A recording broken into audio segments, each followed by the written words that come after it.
शिव, जिनको तुलसीदास बाबा जी ने विश्वास कहा, माता पार्वती, जिनको मेरे तुलसी बाबा जी ने श्रद्धा कहा। एक विश्वास और एक श्रद्धा।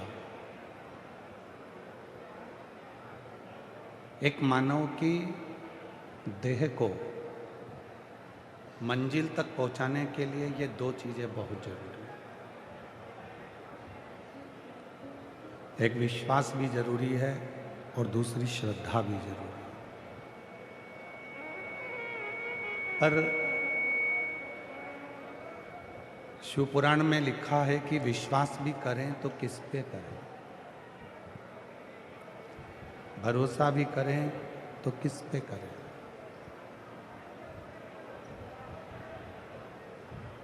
हम किस पे विश्वास करें, हम किस पे श्रद्धा करें।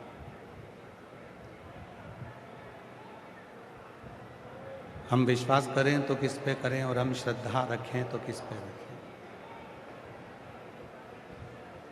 हर किसी पर इस कलिकाल में हम विश्वास भी नहीं कर सकते, अंदर का प्रेशर नहीं है।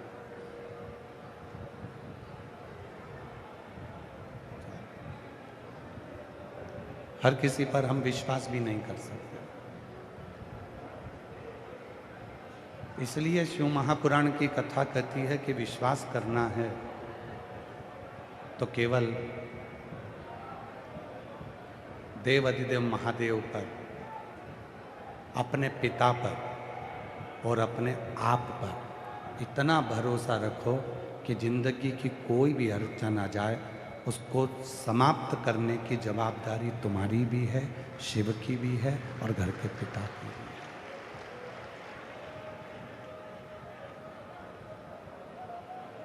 है। लोग कहते हैं कि गुरुजी धन संपदा पैसा आज के जमाने में हर आदमी को बिगाड़ देता है, पर सही मायने में कहें पैसा आदमी को नहीं बिगाड़ता, आदमी पैसे को बिगाड़ देता है।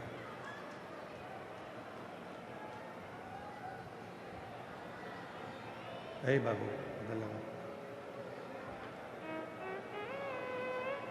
लोग कहते हैं कि धन आया, संपदा आई, पैसा आया तो इस पैसे ने आदमी को बिगाड़ दिया, पैसे ने आदमी को बिगाड़ दिया। पर शिव महापुराण की कथा कहती है कि पैसा आदमी को नहीं बिगाड़ता, बल्कि आदमी पैसे को बिगाड़ देता है। उस पैसे को कहाँ लेकर जाना है, कब लेकर जाना है, किस जगह पर लेकर जाना है और आदमी उस पैसे को कहाँ लेकर जा रहा है। इस बुद्धि को,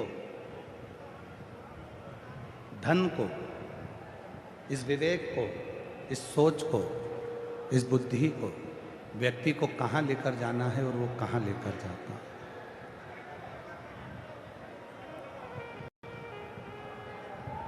हम आपसे एक प्रश्न करें, आप सब भोजन करने बैठते हो, रोज भोजन करते हो, स्पीकरों की आवाज़ नहीं आ रही, चोंगों की आवाज़ आ रही है, इसलिए कुछ आवाज़ नहीं पहुंच रही।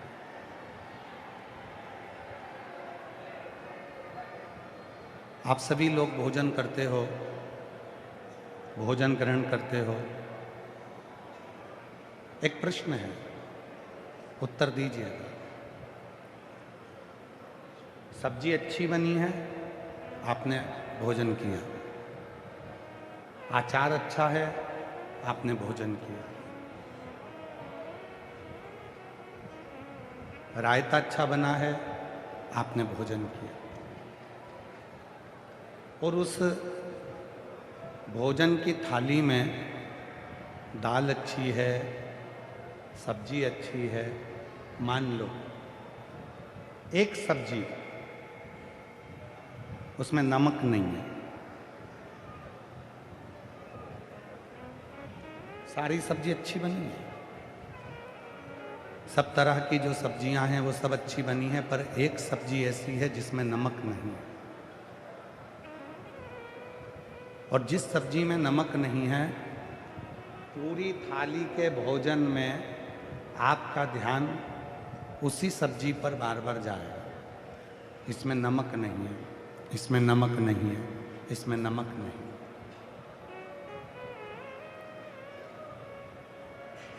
दूसरे से भी कहोगे कि इसमें नमक नहीं है,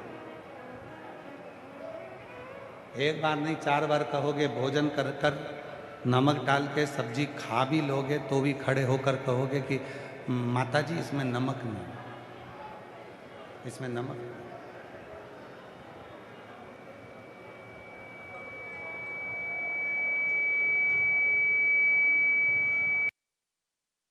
बार बार ध्यान जा रहा है कि इसमें नमक नहीं। उसी तरह हमारा संपूर्ण जीवन, हमारा संपूर्ण जीवन, हम प्रयास करते हैं, आवाज नहीं आ रही अंदर, हम प्रयास करते हैं कि हमारा संपूर्ण जीवन में हम कुछ अच्छा देखें।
भोजन की थाली में संपूर्ण भोजन है,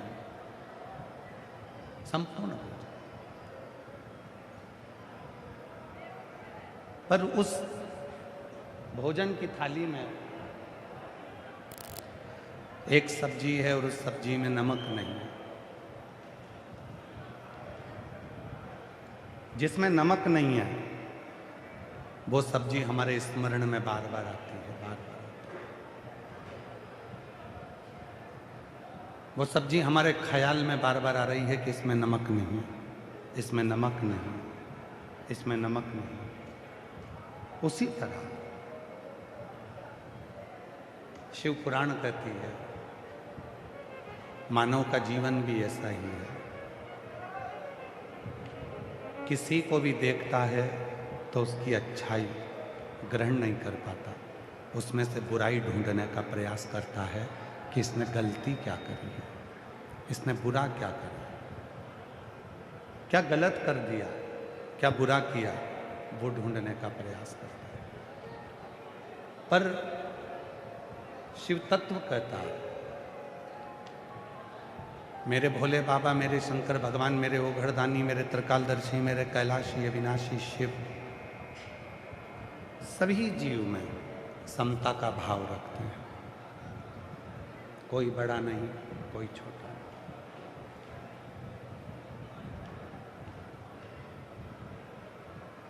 तेरे लाखों दीवाने बड़े से बड़े, तेरे चरणों में कंकर माटी से पड़े।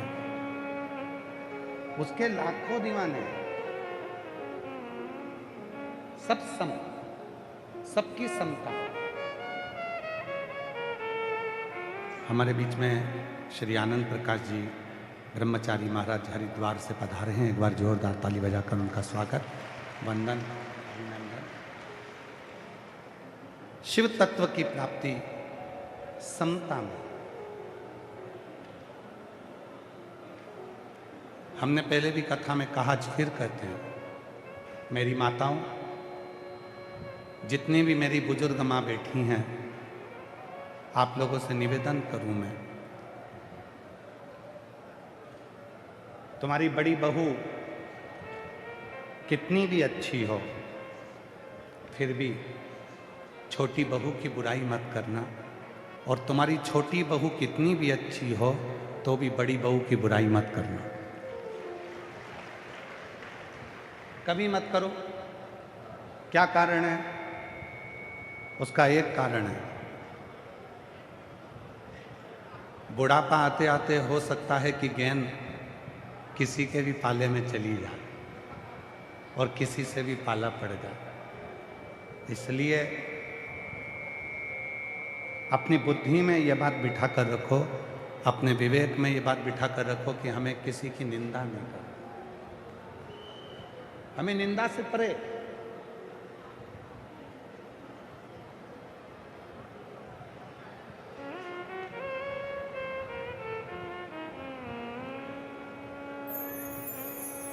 किसी भी निंदा में हमें नहीं डूबना, चाहे वो इंसान की निंदा हो, संत निंदा हो, महंत निंदा हो, ब्राह्मण निंदा हो, किसी स्त्री पुरुष की निंदा हो, किसी बेटी बेटे की निंदा हो, या फिर देवाधिदेव महादेव की निंदा हो, किसी निंदा में हमको नहीं। एक कथा आती है चंचुला देवी की।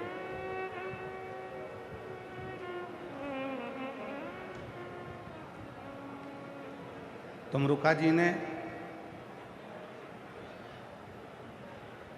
जब शिव महापुराण की कथा पूरी की पूरी सुना दी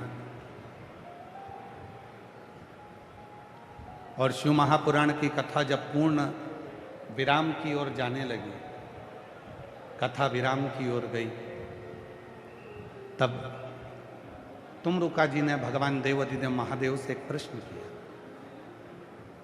बाबा, आज मैं वक्ता हूं, आप श्रोता हो, आप कथा के श्रोता हो, ईसर गोरा बनकर आप कथा को श्रवण कर रहे हो, जजमान बनकर आप कथा को सुन रहे हो।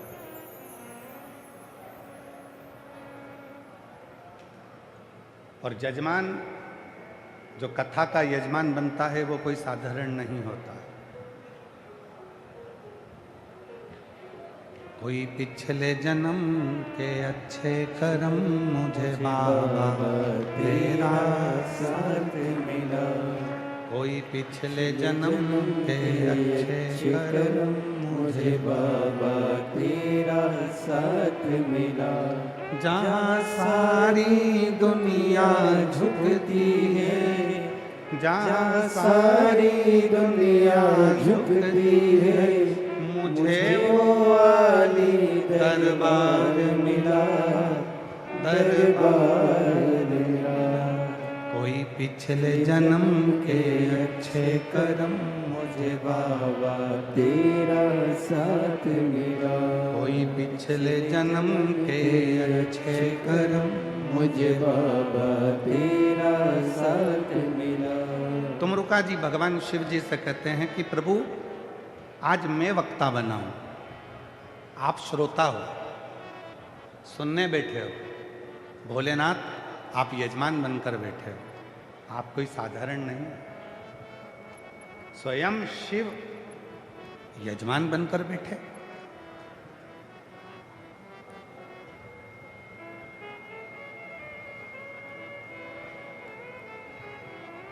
अच्छा, एक बात बताइए, गंगा जी पृथ्वी पर ऐसे ही आ गई थी क्या? जम के बोलो जरा। नहीं आया। कौन लेकर आया? जम के आवाज नहीं आई, जरा बोलो। भागीरथ।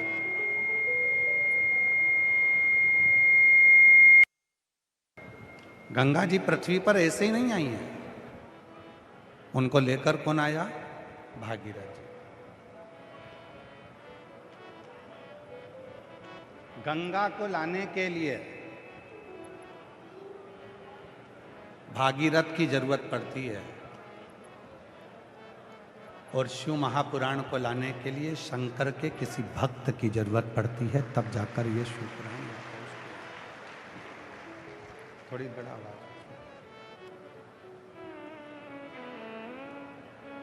भागीरथ गंगा को लेकर आए, तब जाकर गंगा पृथ्वी पर आई, वरना गंगा पृथ्वी पर नहीं आती। महामंडलेश्वर बाबूगिरी जी महाराज जैसे कोई भागीरथ हैं जो शिव महापुराण को भीलवाड़ा जैसी नगरी में लेकर आ गए। इस शिव महापुराण को भीलवाड़ा की नगरी में लेकर गए। कोई है, कोई पूर्व जन्म का कोई अच्छा कर्म हमारे जीवन में होता है, तब जाकर कोई अच्छे कर्म के कारण हम अच्छी जगह पर पहुंचते हैं।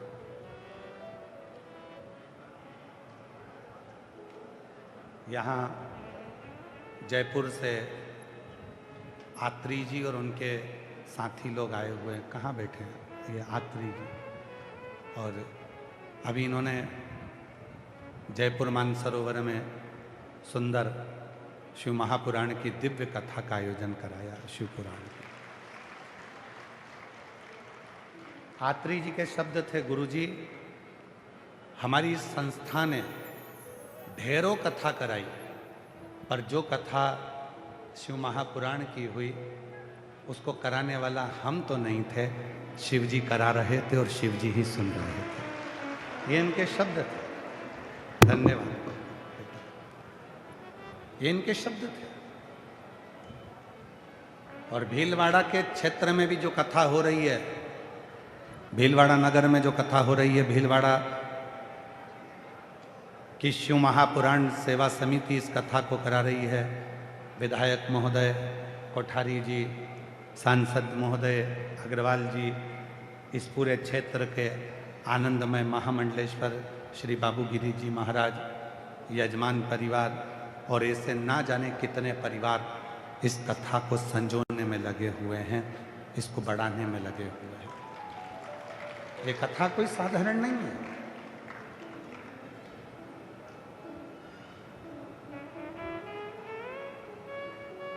42 डिग्री टेम्परेचर से ऊपर टेम्परेचर है आज, और भक्तों का सैलाब ऐसा है कि छाता लगा लगा कर, अपनी साड़ी का पल्लू कर कर कर, अपने बच्चों को साथ में रहकर, दरी लगाकर, चादर लगाकर, पन्नी लगा लगा कर लोग कथा का तत्व ग्रहण कर रहे हैं।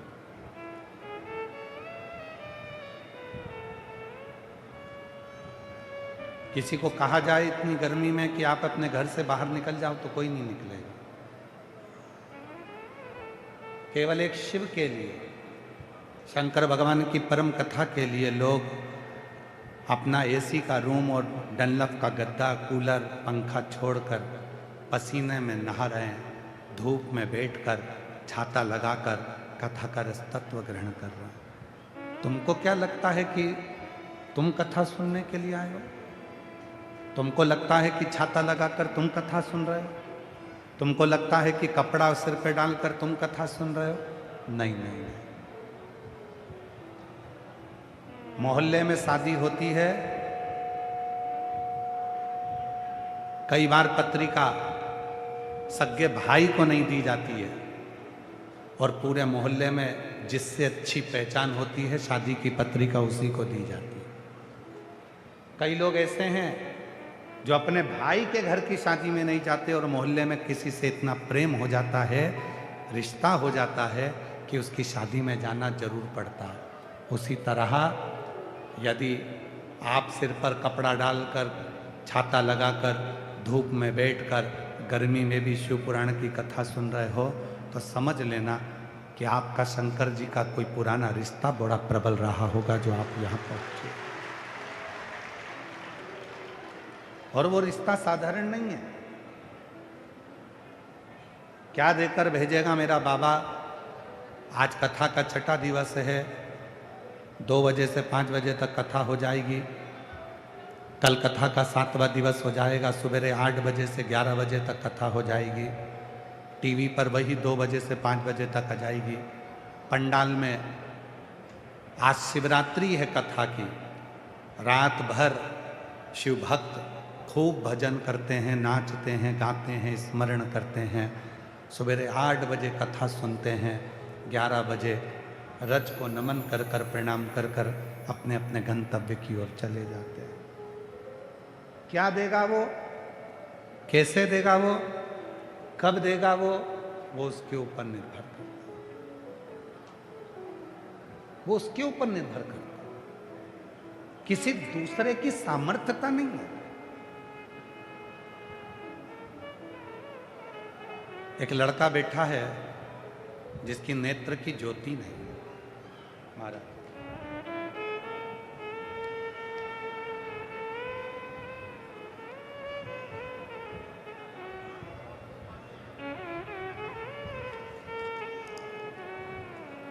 कहाँ बैठा है? एक लड़का है जिसकी नेत्र की ज्योति नहीं है। मेरा नाम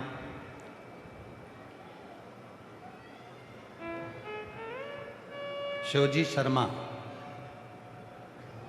गांव भगोरिया, तहसील सांगानेर, जिला जयपुर से आया हूँ। कहीं बैठे हों तो हाथ हिलाएंगे। 10 साल की उम्र में मेरी आंखों की रोशनी चली गई। कहीं बैठे हो बेटा तो हाथ हिला सकते हैं। मेरा नाम शिवजी शर्मा, गांव भगोरिया, तहसील सांगानेर, जिला जयपुर से आया हूँ। मेरा मोबाइल नंबर ये है। एक लोटे जल का मैं क्या वर्णन करूं गुरुदेव। 10 साल की उम्र में मेरी आंख की रोशनी चली गई। जब से रोशनी गई तब से मैं शिव जी को ही बस मानता हूँ, बाकी के कहीं मेरा ध्यान नहीं जाता। अगर कहीं बैठे हों तो आ सकते हैं। गुरुदेव 10 साल की उम्र में मेरी आंख चली गई, अंदर से बड़ा टूट चुका था, कोई काम नहीं, पड़ा रहता, क्या करूं। तब नेत्र विहीन होकर भी अध्ययन किया। किसी ने कहा कि वो सियोर वाला बाबा कथा कहता है, अगर पंडाल में बैठकर कथा को सुना जाए, जो मांगो वो मिल जाता है। उसने अपनी भाभी से कहा, भाभी क्या मैं पंडाल में बैठकर कुछ मांगूंगा तो क्या मुझे मिल जाएगा? भाभी कहने लगी, भैया ऐसा सुना है कि वो सियोर वाला बाबा कथा कहता है और पंडाल में बैठ के जो मांगो वो मिल जाएगा। भाभी मुझे सरकारी नौकरी करना है, मेरी आंख नहीं है, नेत्र नहीं, क्या कर सकता हूं? क्यों नहीं, चल मानसरोवर के बीटी रोड जयपुर में 20 मार्च से 26 मार्च तक कथा चल रही है, चल अपन दोनों बैठ के कथा सुनेंगे। भाभी मुझको कथा में ले गई, पंडाल में बैठ गया, कथा सुनी और बाबा से केवल प्रार्थना करी, बाबा ऐसी कृपा कर कि मेरी सरकारी नौकरी लगे। एक एग्ज़ाम मैंने पहले दिया था रेलवे का, बाबा की ऐसी कृपा हुई गुरुदेव कि बाबा ने मेरी रेलवे में नौकरी लगा दी। मैं बाबा को यहाँ धन्यवाद देने के लिए, गुरुदेव भोले बाबा को मैं यहाँ प्रणाम करने के लिए आया। भीलवाड़ा की भूमि को कथा सुनने के लिए आया हूँ।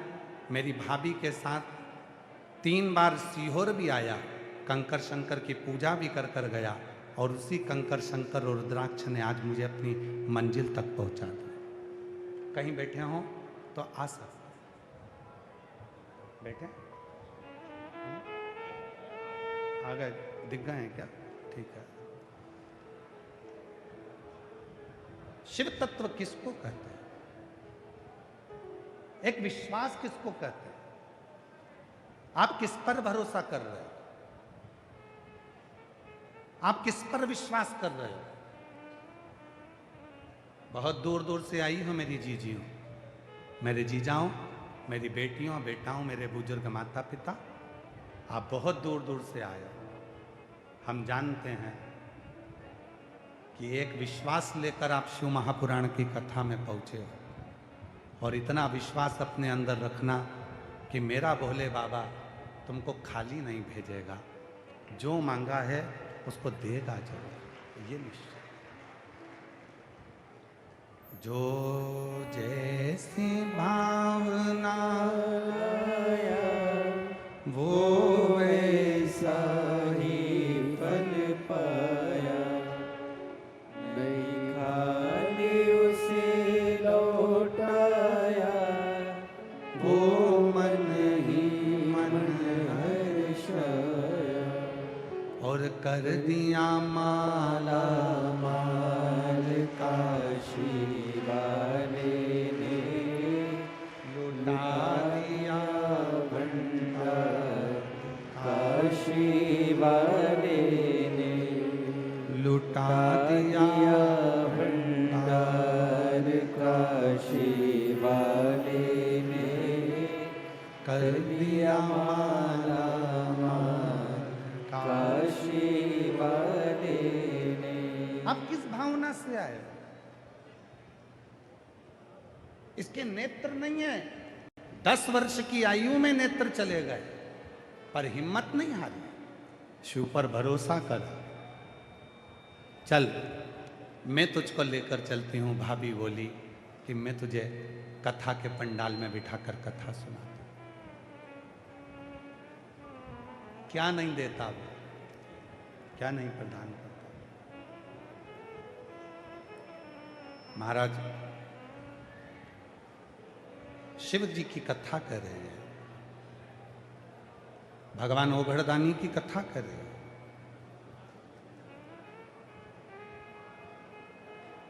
तुमरुका जी स्वयं कह रहे हैं, बाबा जैसे गंगा जी बिना भागीरथ के नहीं आ सकती,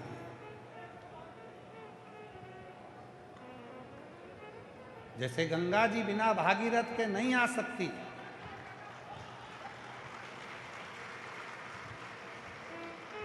उसी तरह शिव महापुराण भी किसी भक्त के बिना, जो भगवान की साधना में डूबा है, आराधना में डूबा है, भजन में डूबा है, शिव की भक्ति करता है। और मेरी भीलवाड़ा की जीजियों को कहूँगा, बिल्कुल विश्वास के साथ कहूँगा, आप लोगों ने शंकर जी को 2 लोटा जल चढ़ाया होगा, हर बार कहा होगा कि एक बार अपने भीलवाड़ा में शिव पुराण हो जाए, तो ये शिव पुराण चलकर यहाँ पर।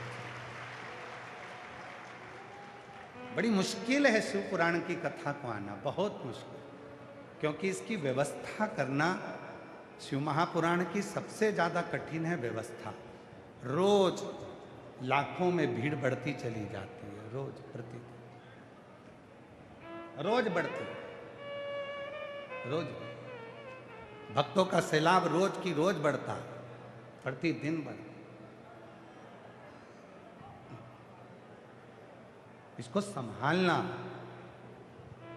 सारे शिव भक्तों को बिठाना, भोजन कराना बहुत कठिन। आ जाओ।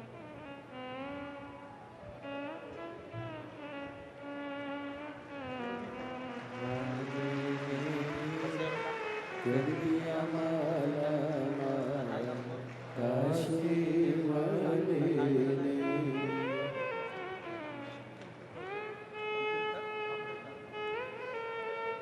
रेलवे टेक्नीशियन के पद पर, कंप्यूटर ऑपरेटर के पद पर बेटे की नौकरी लगी। एक बार जोरदार ताली बजाइएगा।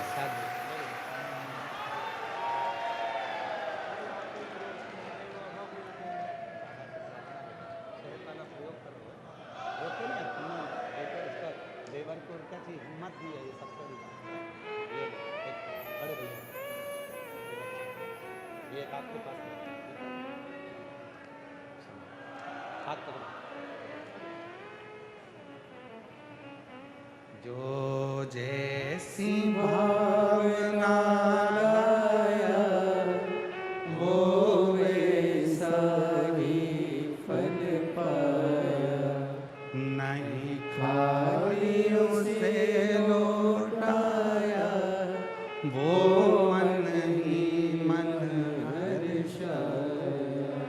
कर दिया माला काशी वाले लुटा दिया भंडार काशी वाले बेटे के लिए एक बार जोरदार ताली बजाओ और उसकी भाभी माँ के लिए भी ताली बजाओ जिसने कथा के पंडाल में ले जाकर कथा श्रवण करवाई। 3 बार कुबरेश्वर धाम सीहोर ले गई, कंकर शंकर की पूजन करा दी, रुद्राक्ष लिया, बाबा से प्रार्थना कर। और आज उस बच्चे के नेत्र ना होने के बाद भी रेलवे में नौकरी लगी। एक बार जोरदार ताली बजाकर साथ में। इसको कहते हैं विश्वास।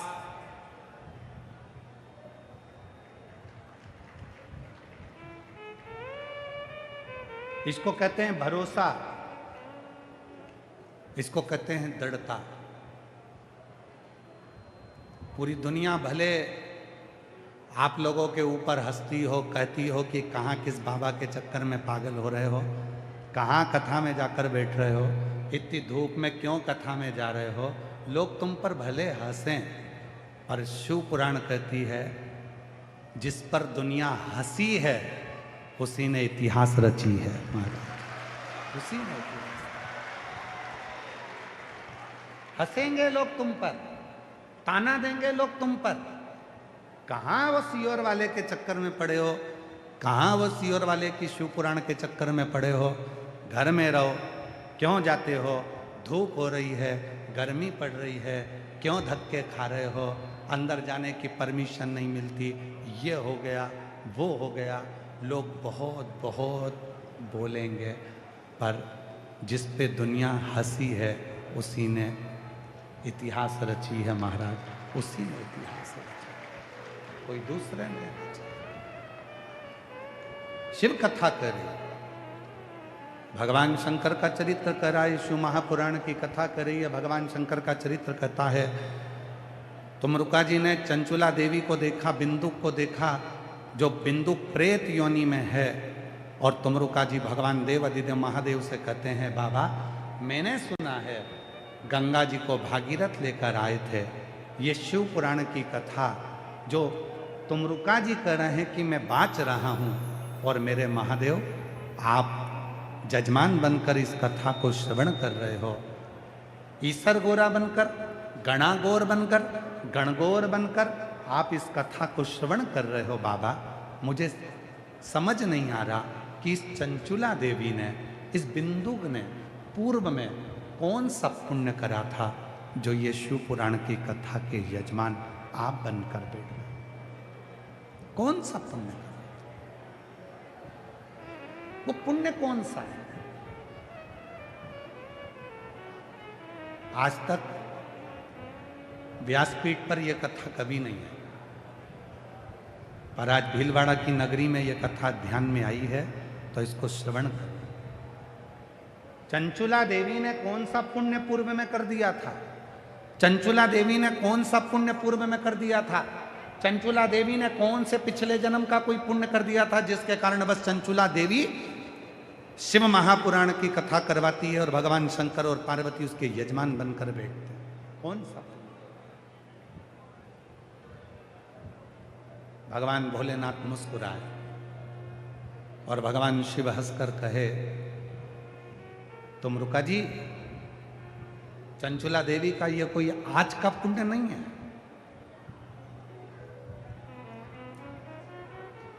तुमरुका तुरंत बोले बाबा 2 संशय हैं मेरी जिंदगी में।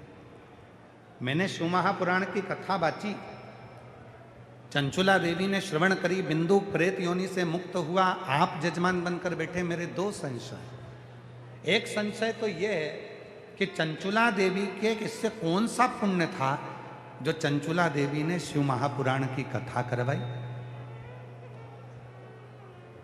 और अपने पति को प्रेत योनि से मुक्त करा। और दूसरा प्रश्न ये है कि बिंदुक ने ऐसा कौन सा पाप कर दिया था जो बिंदुक मरने के बाद प्रेत योनि में पड़ गया।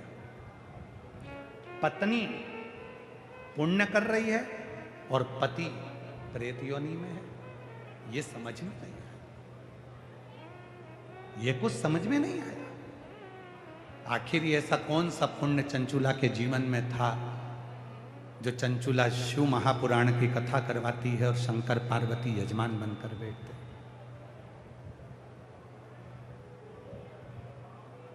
जब शिव महापुराण का कोई यजमान बनता है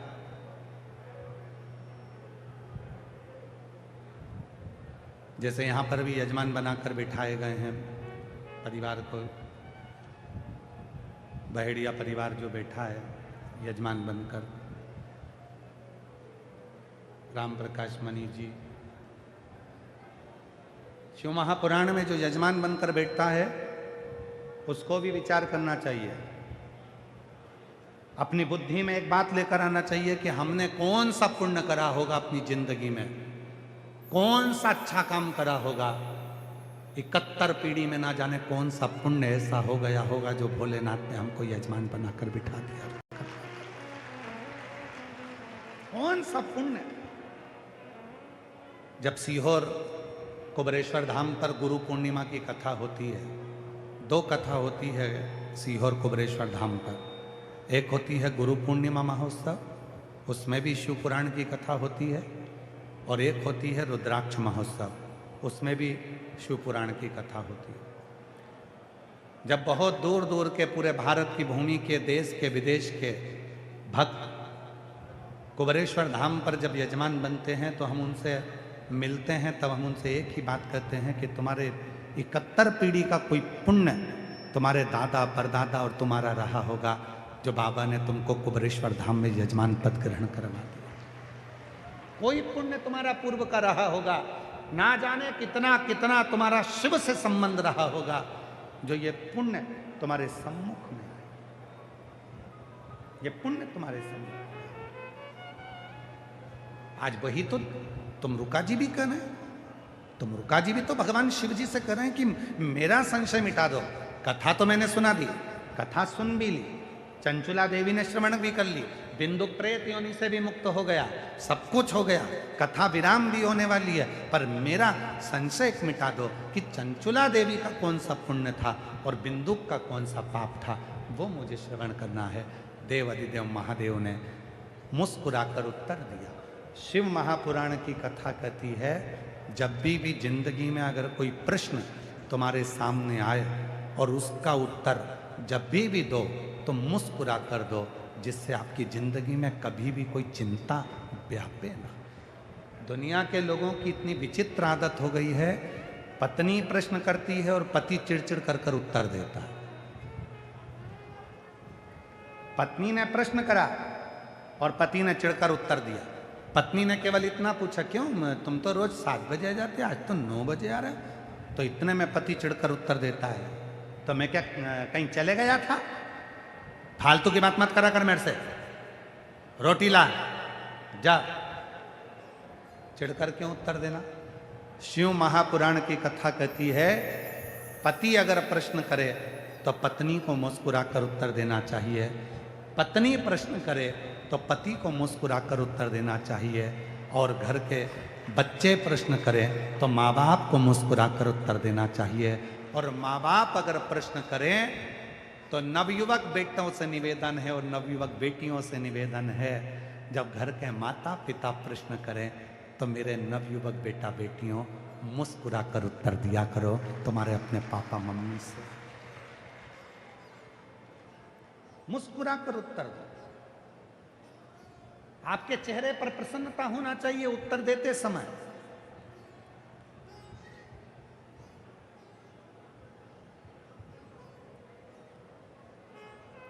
और एक बात हमने पहले भी कथा में कही थी, अभी आरण्य की कथा में या भूसावल की कथा में हमने कहा था, बच्चे मोबाइल पर बात करें अच्छी बात है, करो। बच्चे मोबाइल का प्रयोग करें अच्छी बात है, करो। हम मना भी कर देंगे तो तुम कौन सा बंद कर दो। पर निवेदन है, बच्चे जब तुमसे छुपाकर, तुमसे छुपकर मोबाइल पर बात करने लगें मैसेज छुपकर करने लगे, तब तुमको ध्यान देने की बहुत जरूरत है। बहुत।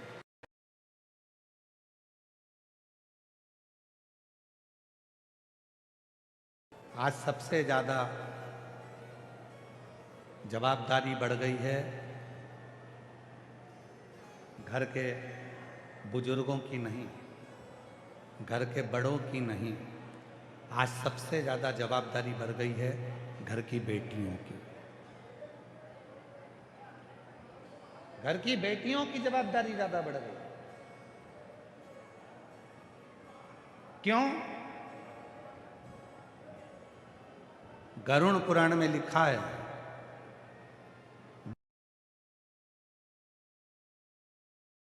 पिंड देता है मां बाप का, तब मां बाप स्वर्ग जाते हैं। बेटा तर्पण करता है मां बाप का, तब मां बाप स्वर्ग जाते हैं। बेटा तिलांजलि करता है मां बाप का, तब मां बाप स्वर्ग जाते हैं। बेटा तर्पण करता है मां बाप का, तब मां बाप स्वर्ग जाते हैं। बेटा जब श्राद्ध करता है तब मां बाप स्वर्ग जाते हैं। बेटा जब पिंड देता है तब मां बाप स्वर्ग जाते हैं। पर मां बाप मरेंगे तब बेटा पिंड करेगा, मां बाप मरेंगे तब बेटा तिलांजलि देगा, मां बाप मरेंगे तब बेटा श्राद्ध करेगा। पर उससे बड़ी जवाबदारी होती है घर की बेटी की, क्योंकि बेटी मां बाप को मरने के बाद नहीं तारती। जब बेटी का कन्यादान मां बाप करते हैं, उसी दिन मां बाप स्वर्ग के रास्ते पर चले जाते हैं। सबसे बड़ी जवाबदारी है बेटी की। एक बेटी जिसको मां अपनी कोख में रखती है, 9 महीना दुख झेलती है, तकलीफ झेलती है, उसको पाल पोस कर बड़ा करती है, और बड़ा करने के बाद अगर वो बेटी अपने माँ बाप को कन्यादान का मौका नहीं देती, तो वो माँ बाप जिंदगी भर जगह जगह प्रेत की योनि में भटकते रहते हैं और उनकी मुक्ति नहीं होती। मुक्ति नहीं, उनका मोक्ष नहीं है। कितनी बेटियां बैठी हैं यहां? खड़ी हो जाओ सब। जितनी बेटी बैठी हैं सब खड़ी हो जाओ, दमदारी से खड़ी हो। तुम मेवाड़ की बेटियां हो। जिस समय पर भारत में सेना की कमी होती है, तब मेवाड़ की बेटियां तलवार लेकर कूद पड़ती हैं। तुम वो बेटियां हो। सारे पंडाल की, पीछे के पंडाल, आसपास के पंडाल की जितनी बेटियां, सब खड़ी हो जाओ। बेटियां बेटियां जिनकी शादी नहीं हुई है, जिनकी शादी नहीं हुई, वो बेटियां खड़ी हो। और आज संकल्प करो। हम शिव पुराण की कथा में ये संकल्प लेते हैं कि हम अपने माँ बाप को कन्यादान का मौका जरूर देंगे, चाहे कुछ भी हो। ये जरा सी बॉडी शॉडी के चक्कर में और 10 रुपए के डीजल पेट्रोल के चक्कर में, या चाउमीन के चक्कर में, सुंदर सुंदर काया के चक्कर में पढ़कर, लव जिहाद के चक्कर में पढ़कर अपनी जिंदगी बर्बाद मत कर लेना बेटियां। सावधानी बैठिए। प्रणाम आपके चरणों में, बैठ जाओ। प्रणाम। एक संकल्प अपनी जिंदगी में होना चाहिए कि मैं अपने माता पिता को कन्यादान का मौका दूंगी, मैं अपने माता पिता के कहने पर विवाह करूंगी, मैं अपने माता पिता के अनुकूल विवाह करूंगी, उनको कन्यादान का मौका दूंगी। बेटा माता पिता के मरने के बाद पिंड करता है, बेटा माता पिता के मरने के बाद तिलांजलि करता है, तब माँ बाप स्वर्ग जाते हैं। पर बेटी अपने माँ बाप को जीते जी केवल कन्यादान कराकर स्वर्ग भेज देती है। केवल ये सीओर वाला महाराज नहीं कह रहा है। गरुड़ पुराण को पढ़ो, गीता प्रेस गोरखपुर की लाकर उसका अध्ययन करो, आपको सब मिल जाए। आप ये मत सोचना कि सीओर वाले बाबा ने कुछ बनाकर बोल दिया होगा। ना ना ना,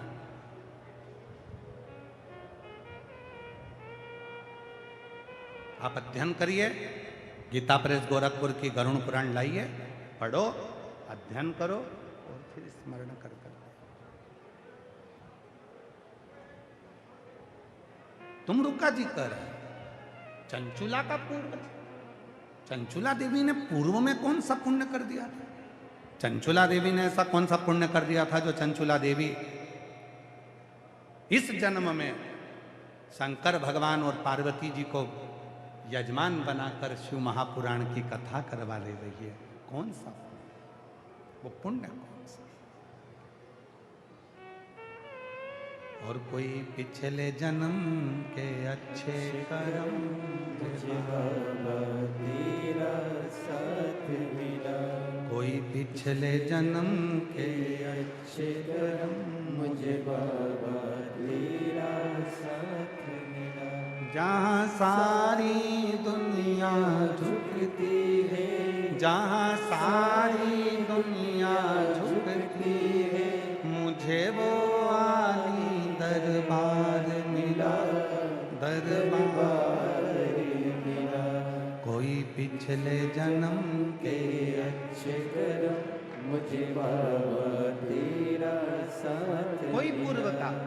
तब भगवान शिव जी ने कहा, सुनो तुम रुका जी, मैं चंचुला के 9 जन्म पहले की कथा कहता हूँ। 9 जन्म पहले चंचुला एक भिलनी थी, भील की पत्नी थी, भिलनी थी।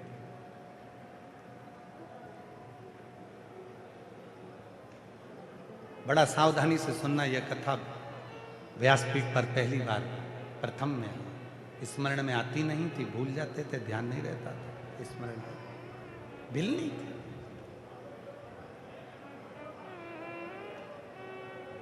चंचुला का पति भील, ये भिलनी वन में निवास करते थे, छोटा सा झोपड़ा बनाकर रहते थे।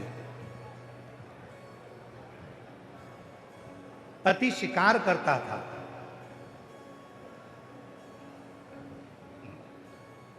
और पत्नी जंगल में कोई भी संत निकलता, उस संत से शिव चर्चा करता। एक बार उस भिलनी ने किसी संत के मुख से सुन लिया था कि शंकर भगवान के शिवलिंग की आकृति कैसी होती। भगवान शंकर का शिवलिंग कैसा होता है, शिव जी का स्वरूप कैसा होता है, शिवलिंग कैसा होता है, उसका स्वरूप कैसा है, पूजन कैसे करना चाहिए, क्या करना चाहिए, एक लोटा जल कैसे समर्पित करना चाहिए, ये उसने जाना।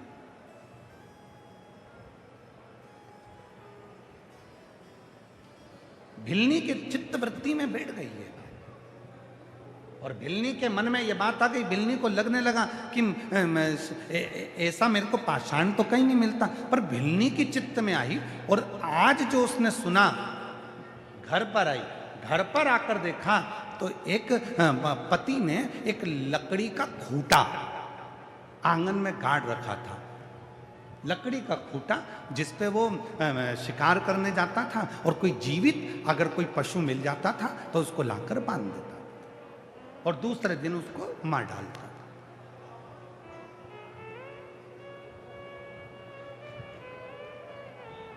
अब भिलनी की चित्तवृत्ति में तो शिवलिंग ही शिवलिंग था। भिलनी की चित्तवृत्ति में तो शंकर का शिवलिंग ही शिवलिंग ध्यान में आ रहा है। आप में से कई माताएं ऐसी बैठी हैं, कई जीजा ऐसे बैठे हैं, कई जीजियां ऐसी बैठी हैं, कई बेटियां ऐसी बैठी हैं, कई बेटा ऐसे बैठे हैं, कई बुजुर्ग माँ बाप ऐसे बैठे हैं जिनको अगर एक दिन भी कथा नहीं सुनती टीवी पर या मोबाइल पर तो बेचैनी होने लगती है। आज कथा नहीं सुन पाई, आज कथा में ऐसा लग रहा है खाली खाली खाली खाली, मन नहीं लग रहा, चित्त नहीं लग रहा। कई बार कई मेरी जीजियां बैठी हैं जिनका मन ही नहीं लगता अगर कथा नहीं सुने तो। जब तक वो शिव पुराण की कथा थोड़ी देर के नहीं सुन लेती मोबाइल पर, फोन पर या टीवी पर, कहीं पर भी किसी भी रूप में, तब तक उसका मन नहीं लगता। भले एक रील देख लूं पर शिव पुराण की एक छोटी सी रील देखूं पर देख लूं, उसका चित्त लग जाता, मन लग जाता, उसका हृदय लग जाता, मन लग।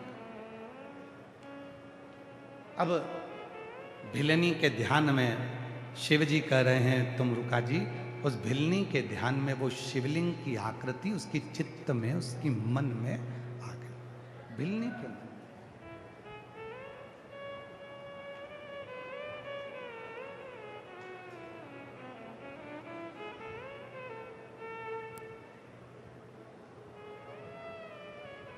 भिलनी अंदर गई। जो उसने खूंटे को देखा जिस पे पति शिकार करने जाता था और कोई पशु जीवित मिल जाता था तो उसको लाकर बांध देता था और दूसरे दिन उसको मार डालता था, उस खूंटे को भिलनी ने देखा। जैसे ही आई और उस खूंटे में उसने देखा कि कितना सुंदर शिवलिंग है। अब उसको खूंटे में भी शंकर का शिवलिंग नजर आ रहा। अंदर गई, लोटा भर के जल लाई, खूंटे पे चढ़ा दिया। रोज एक नियम उसका चालू हो गया। जो खूंटा जमीन में गड़ा था, लकड़ी का था, उसी पर लाती और जल चढ़ा देता। उसी पर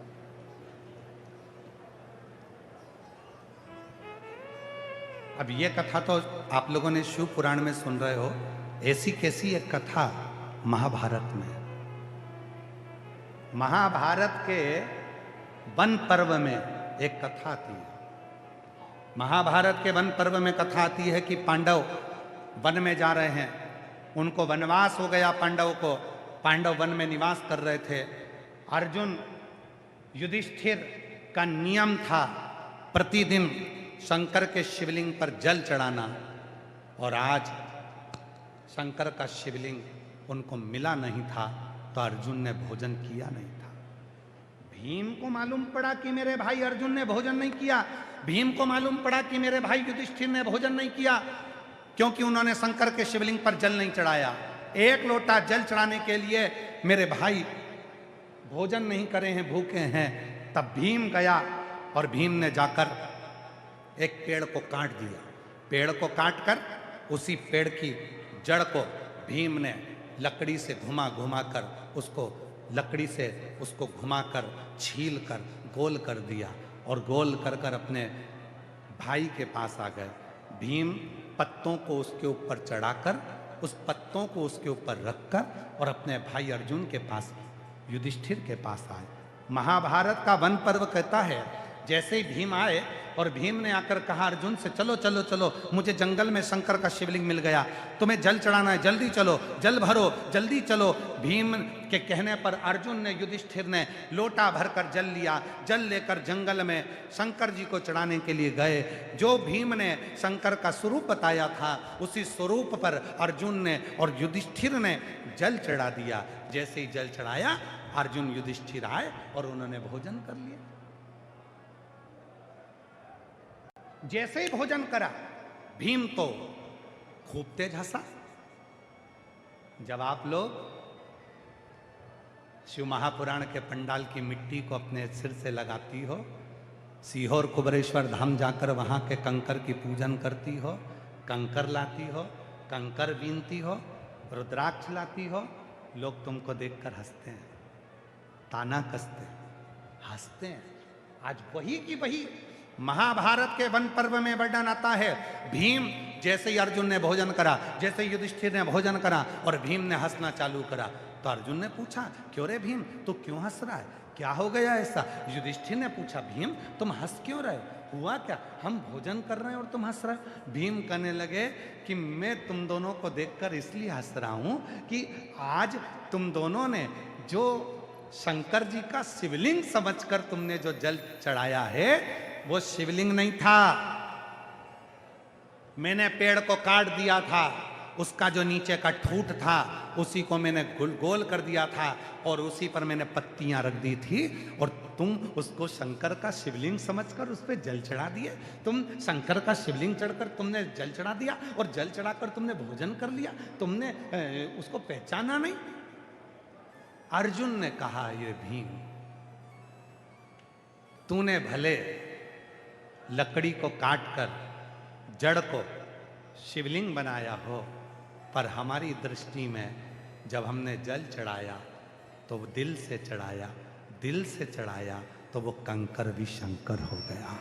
दिल से चढ़ाया तो वो लकड़ी की जड़ भी शिवलिंग। शिवलिंग? भीम कहने लगा मैं नहीं मानता कि वो शिवलिंग हो गया, अब भी उखाड़ कर फेंकता हूं, अब भी। महाभारत का वन पर्व कहता है, महाभारत की कथा को यदि पढ़ोगे तो उसका वन पर्व पढ़िएगा, उस वन पर्व की कथा कहती है भीम ने कहा मैं अब भी उखाड़ कर फेंकता हूं। अर्जुन ने कहा ठीक है चलो। युधिष्ठिर चले, अर्जुन चले। भीम ने पत्तियां हटाई और पेड़ की जड़ को उठाने लगे। भीम जैसे ही उस पेड़ की जड़ को उखाड़ने लगे, वन पर्व की कथा कहती है महाभारत की, भीम जमीन में छाती तक धंस गए तो भी उस जड़ को उखाड़ नहीं पाए। जड़ को उखाड़ नहीं। अर्जुन ने कहा भीम उखाड़ो उखाड़ो उखाड़ो। अब तो भीम को गुस्सा आ गया, उस जड़ के आसपास में भीम ने खोदना चालू कर दिया। पूरी जड़ को उखाड़ने के लिए भीम ने जो आसपास खोदना प्रारंभ करा, भीम के 2 वर्ष केवल उस खड्डे को खोदने में निकल गए, परंतु वो जड़ का सिरा, आखिरी का छोर नहीं मिला। 2 साल तक, 2 वर्ष तक भीम खोदता रहा, तो भी उस वृक्ष की जो जड़ थी उसका सिरा नहीं मिला। भीम रोज उखाड़ता पर वो उखड़ता नहीं, रोज उखड़ता नहीं। कहते हैं कि भीम के खोदने से जमीन में से, पताल में से पानी निकलने लगा, पर वो जड़ का सिरा नहीं मिला। आखिरी में भीम अर्जुन के सामने हाथ जोड़कर बोला, एक लोटे जल में और सच्चे विश्वास में ये बल है कि कंकर भी शंकर बन जाता है और जड़ भी परमात्मा बन जाता है। लोग कहते हैं सीहोर का कंकर शंकर है, कंकर शंकर। सीहोर के रुद्राक्ष में ऐसा क्या है? और मेरी जीजियों, दुनिया के लोग आप लोगों को बहुत पागल बनाएंगे, मूर्ख बनाएंगे, कहेंगे कि हम यहाँ पर जो रुद्राक्ष बेच रहे हैं वो सीहोर का है। नहीं, सीहोर का रुद्राक्ष पैसे से नहीं बिकता। सीहोर का रुद्राक्ष कोरियर कर नहीं भेजा जाता। सीहोर का रुद्राक्ष कोई आपको ले जाकर नहीं दे सकता। सीहोर का रुद्राक्ष, यदि तकलीफ है, आपको सुबह 10 बजे से शाम को 5 बजे तक कभी भी सीहोर जाएंगे, अपना हाथ आगे करेंगे, भोलेनाथ का नाम लेंगे, रुद्राक्ष लेंगे, वही रुद्राक्ष तुम्हारी जिंदगी की संवारने वाला है। वो बिकता नहीं, वो बिकता नहीं, वो बेचा नहीं जाता।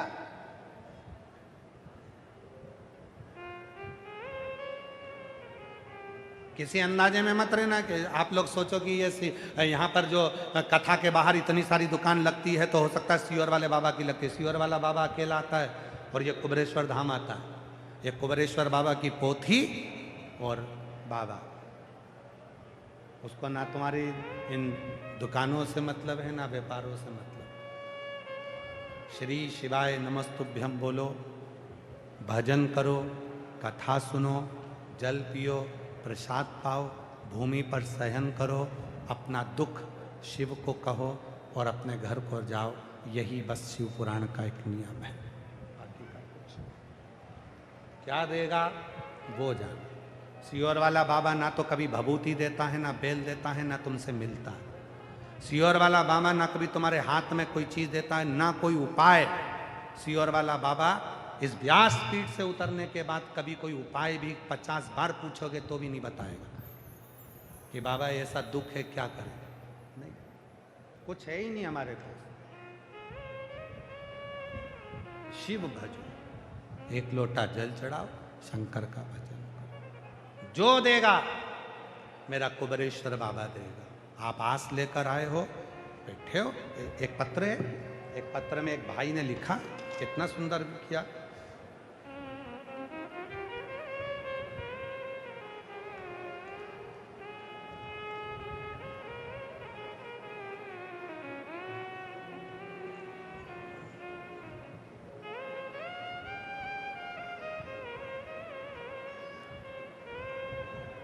मेरा नाम मंजू कहार है।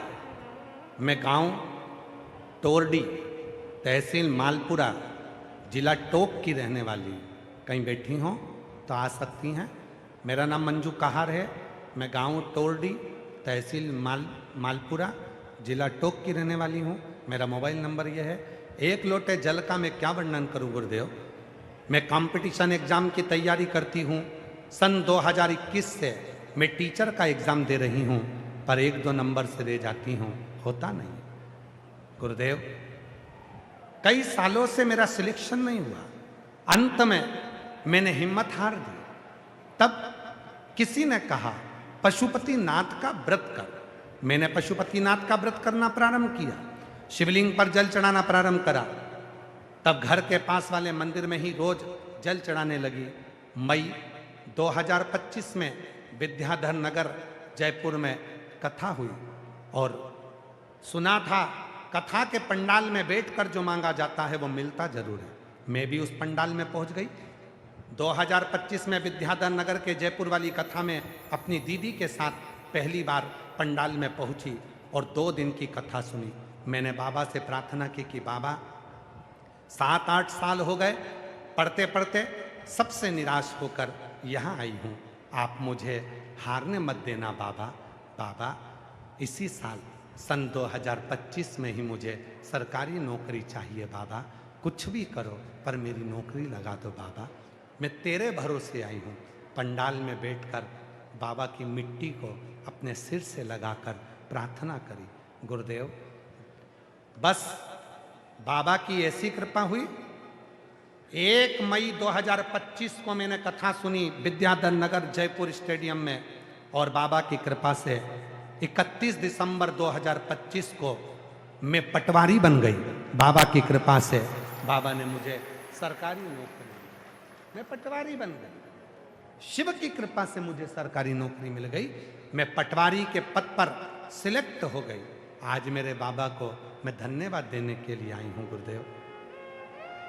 मेरे बाबा ने मेरी लाज रख ली और शिव ने मेरे ऊपर कृपा कर दी। हमारे बीच में परम पूज्य संत शिरोमणि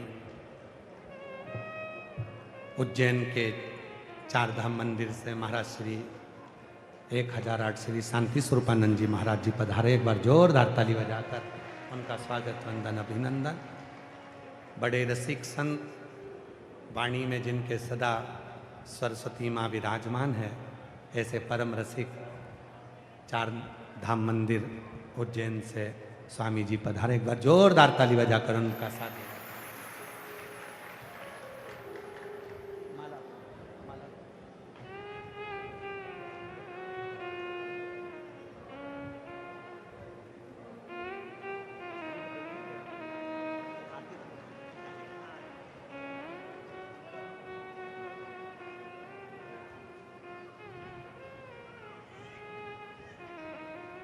एक विश्वास किसको कहते हैं,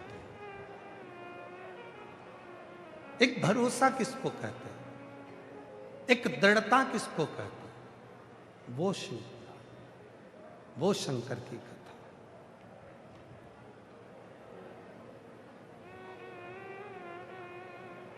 खाली न जाता कोई दर से तुम्हारे, खाली न जाता कोई दर से तुम्हारे, मैं भी खड़ी हूँ नदी बाहे पसारे, अपने हृदय से लगा लो, लगा लो, गिरा जा रहा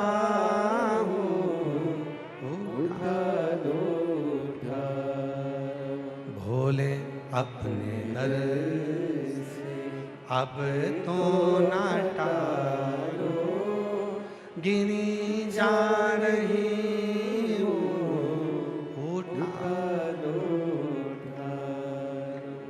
भीम 2 वर्ष तक खड्डा खोदता रहा, खोदता रहा,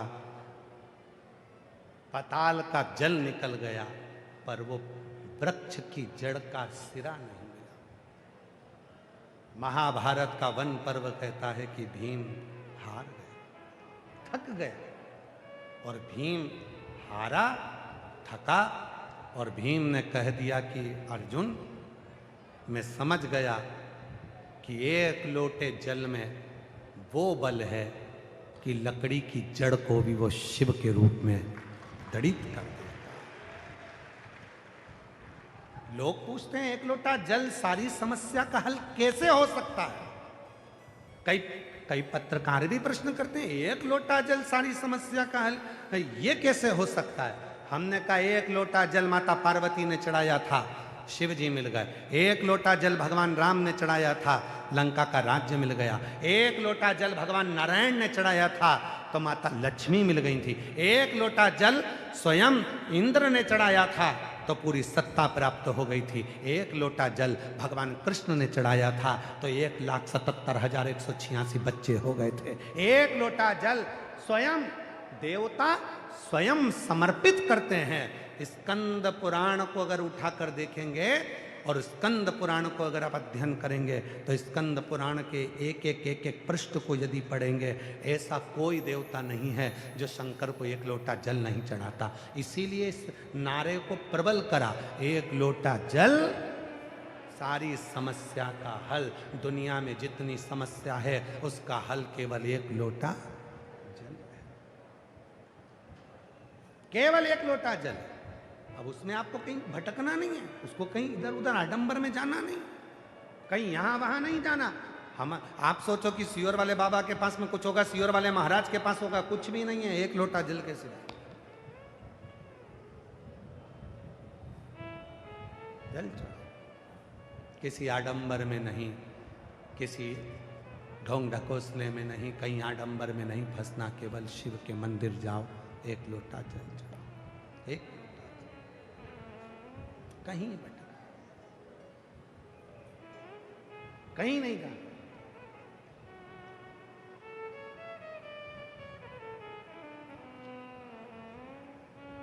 हमारे उज्जैन में स्वामी जी महाराज श्री शांति स्वरूपानंद जी महाराज जी विराजमान हैं।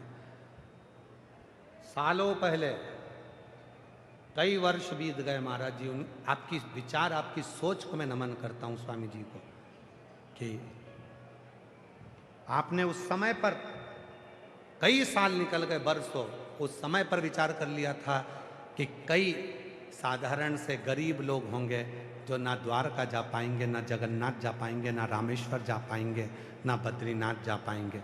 तो स्वामी जी ने उज्जैन में ही चारों धाम बसा दिए और हर व्यक्ति उसका दर्शन कर लिया। ये आपकी उज्जवल विचार, मैं पूज्य स्वामी जी के लिए कहूँगा, उज्जवल विचार, उज्जवल सोच, उस समय की, उस समय की सोच को लेकर के आने वाली पीढ़ियां कहां सत्तूर भटकेगी। एक ही जगह, एक ही जगह।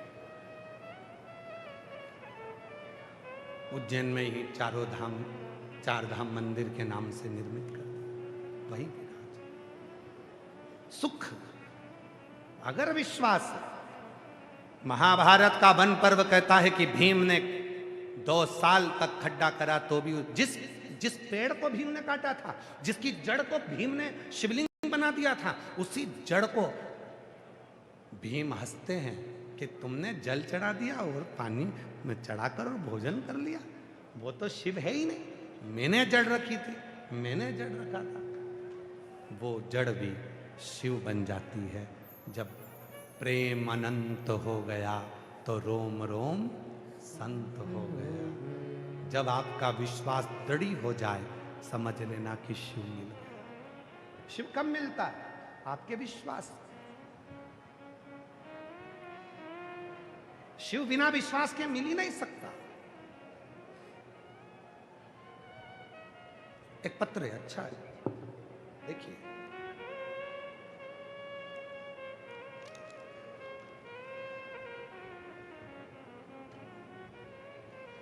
मेरा नाम संतोष सेन, पत्नी का नाम मनीषा सेन, जिला नागौर, राजस्थान से हूँ। मेरा मोबाइल नंबर ये है। गुरुजी, कथा पंडाल में बैठकर कथा सुनना और पशुपति व्रत करना, इससे इतना फायदा होता है, यह मुझसे पूछें। गुरुजी, मैंने मई 2022 में आपकी कथा टीवी पर सुनी और बाद में सालासर में कथा सुनी। तब वहाँ कथा पंडाल में बैठकर पति की सरकारी नौकरी के लिए प्रार्थना की थी। सालासर में कथा के पंडाल में बैठकर मैंने सरकारी नौकरी के लिए प्रार्थना की थी। गुरुजी, मेरे पति बहुत परेशान थे क्योंकि उनके साथ के सभी सहकर्मी का चयन हो चुका था। तब मैंने भी श्रद्धा से पशुपति व्रत किया। पहले व्रत में ही बाबा ने ऐसा चमत्कार कर दिया कि दोपहर को ही मुझे मेरे पति ने कहा कि उनका भी चयन सरकारी नौकरी में हो गया। और 13 वर्षों से मेरे पति सरकारी नौकरी की तैयारी कर रहे थे, नहीं हुआ। तब आखिरी में मेरे पति का केवल कथा पंडाल में बैठकर सुनने का फल ये हुआ कि मेरे पति का नागौर नगर परिषद में उच्च पद पर मेरे पति का सिलेक्शन हो गया। मैं बाबा को यहाँ प्रणाम करने के लिए आई हूँ। कहीं बैठी हों तो आ सकती हैं। मेरा नाम संतोष सेन, पत्नी मनीष सेन, जिला नागौर, राजस्थान से हैं। कहीं आप बैठे हों तो आ सकते। एक विश्वास किसको कहते हैं? एक भरोसा किसको? एक लोटे जल में वो बल होता है यदि विश्वास से, भरोसे से आपने समर्पित किया है, भरोसे से, विश्वास के साथ यदि आपने जल चढ़ाया है तो वो जल का फल तुम्हारी जिंदगी बदल कर ही रहता है, ये निश्चित है। मिले?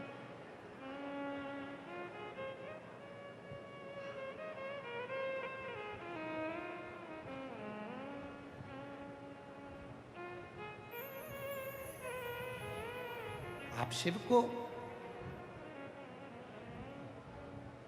स्वयं भगवान देवादिदेव महादेव कर रहे हैं तुमरुका जी से, है तुमरुका, चंचुला के 9 जन्म पहले की कथा कहता हूं। भिलनी थी, खूंटा लगा था घर के आंगन में, जिस पर पति शिकार करने जाता था। जो पशु जीवित रहता था तो उसको लाकर बांध देता था, उसको लाकर बांध जीवित। और चंचुला ने करा क्या था? 9 जन्म पहले चंचुला ने 1 लोटा जल उस खूंटे पर लाकर डालना चालू करा। एक दिन पति ने वही रात्रि के समय पर जीवित कोई पशु को लाकर उस खूंटे से बांध दिया। पत्नी ने मना किया, पति माना नहीं। आखिरी में उसको जीव को ले जाकर उसने वध कर दिया। पत्नी मना करती, पति नहीं मानता। वो भील अपना कर्म करता। पत्नी ने मना किया, नहीं माना, फिर किया, नहीं माना। समय आया, एक बार पति शिकार करने के लिए गया था और पत्नी उसको ढूंढने के लिए गई थी। दोनों को सिंह ने खा लिया, प्राण छूट गए। कई जन्म निकलते निकलते अगला जन्म जो आया वो उस जन्म में एक ब्राह्मण के घर में जन्म ले लिया। ये चंचुला भी ब्राह्मण के घर में जन्मी और बिंदुक भी ब्राह्मण के घर में जन्म लिया। दोनों का विवाह हो गया, पर पूर्व के कर्म के अनुसार ये भील ब्राह्मण होकर भी सत्कर्म नहीं कर पाया, क्योंकि पशु मारता था। ब्राह्मण के घर में जन्म लिया, छूटे पानी में डूब गया, बिंदुक प्रेत योनि में पड़ गया। पर चंचुला का पूर्व का पुण्य इतना प्रबल था। और फिर निवेदन करूं मेरी जीजियों, आज का नहीं, पूर्व का पुण्य तुम्हारा प्रबल है। इसलिए मेरे भोले बाबा ने तुमको लाखों की संख्या में यहां लाकर बिठा दिया। ये तुम्हारे पूर्व का पुण्य,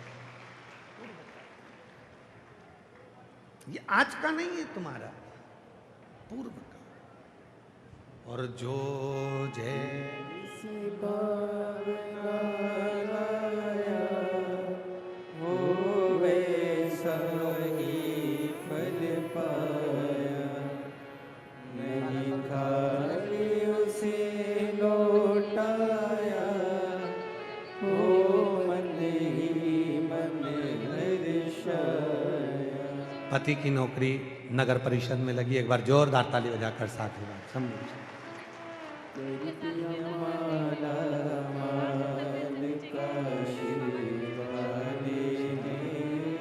कर दिया माला माल काशी